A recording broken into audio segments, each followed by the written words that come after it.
Macallan have been a customer of ours for, well, before I was born, and I'm in my 65th year. We've taken a death mask of the stills, and we've actually applied the skill and handcrafting of Versailles to perfectly mimic those in every shape and form. We want to produce exactly the same today as we have done for the last 200 years here. When we spoke to Richard Versailles, who owns Versailles, the coppersmith, based in Rothes, 3 miles down the road from us. The Macallan spirit still is one of the smaller ones in the industry. There is a perception that the smaller spirit pot makes a better spirit. All our pots are still hand-beaten to exacting shapes and templates. For the hammering of the pot still, it's definitely a young man's game.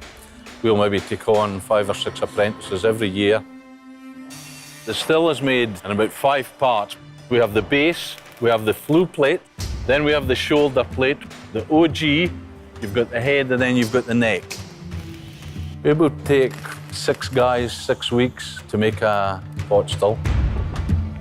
The mash tun came up from the north of England, and it came up in 2 halves. It's made by Briggs. It's a truly beautiful piece, bead blasted and sculpturally wonderful.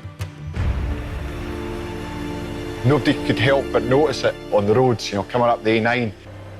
A bit of kit like that can't be going to many places in the north of Scotland.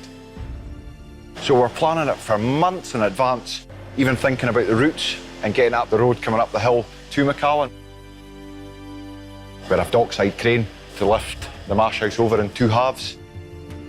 For me, it's just that final moment when the 2 bits came together, but they came together perfectly. It can only be done with planning. It really blew up a blizzard, so we made that by the skin of our teeth. We built the steel round about it, we built the roof when it was just sitting there peacefully doing nothing.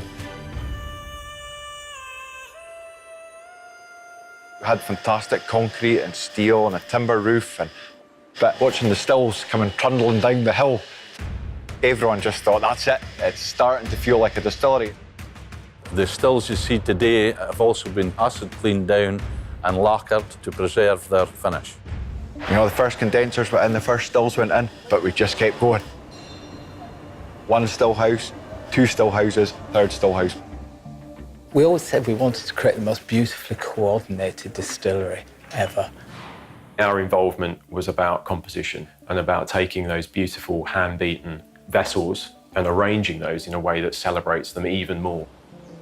The fact that we've even raised the central stills, this temple-like arrangement, is almost classical in its beauty. It's a rotunda in Rome. The hardest thing is the shape. We see the stills set out in the round fashion. It's definitely not a conventional distillery layout, and we've come up with something that we're very proud of. Traditionally, that would be back of house and not necessarily on show, but we're quite keen for everything to be visible, the whole process. Everything's there for people to see. There's nothing buried, there's nothing pieced in.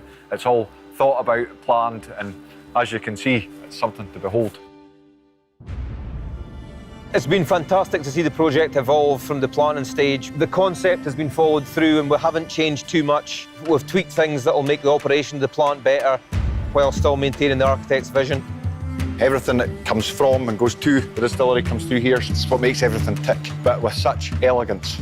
People leaving the Macallan will have an amazing understanding of the whisky process. You can physically see the component parts, you can see the story, the journey. It's all laid out in the most beautiful way. The stills, they're illuminated by feature lighting to accentuate the story, the narrative of what's going on. The fermentation vessels have a cooler blue light, and then it gradually gets warmer and redder as it moves towards the middle. When you see those red lights on, especially around the copper, they just come alive. For me, this is the beating heart of the Macallan Distillery, which gives the Macallan its particular, distinctive and unbeatable character. When the first mash went in, that meant the distillery was coming to life. When we've got heat, we've got steam, we've got the smells, we've got the noise, the distillery is now operational.